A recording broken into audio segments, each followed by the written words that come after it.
But let's talk about the biggest Nifty gainer and the biggest Nifty loser. You've got Axis Bank and Kotak Mahindra Bank on both sides of the spectrum. Gaurav is here with his analysis. Gaurav? Well, yes. First, let's talk about the gainer, which is Axis Bank. If you look at the numbers were actually better than the street's expectation. So net interest income increased almost by 5%.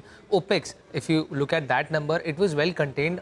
That grew just by 7%. And as a result, if you look at pre-provisional operating profit, we saw a growth of 3%. And the same followed in profit as well, where we saw 3% growth. Now, the number may look a bit small, but it is higher than the street's expectation. What else actually came as a positive surprise is first is credit cost. If you look at the provisions number, that declined sequentially, and as a result, calculated credit costs that declined almost by 50 basis points on a sequential basis. Even if you look at slippages, they also remained stable. In fact, the management commentary, that also remained very positive. They said that they will be growing 300 basis points higher than the industry going ahead. And at the same time, slippages, they are very confident that the technical slippages that they have booked, there won't be any losses even in the times going ahead. Net interest margins, if you look at that number, that declined by 9 basis points, but it was in line with the street's expectation. So all in all, numbers were good.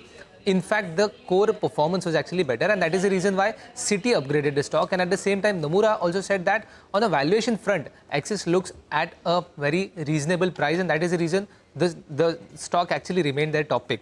On the flip side, if you look at Kotak Mahindra Bank, now if you look at the numbers, profit was a bit lower than the street's expectation, and the key reason was there was a one-off in the employee cost. Now, if you look at profit, that grew by 7%, but it was actually 3% lower than the street's expectation. Other than that, one positive side was that the credit cost, which declined, and at the same time, slippages also remained a bit stable.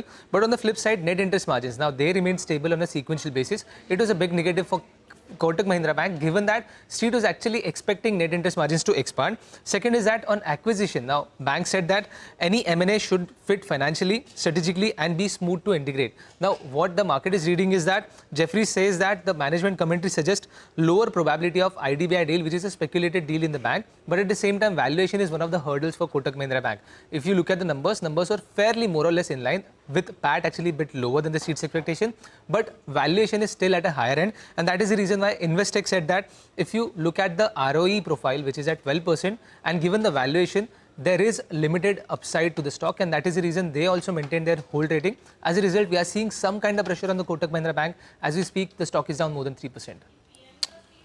Okay, all right.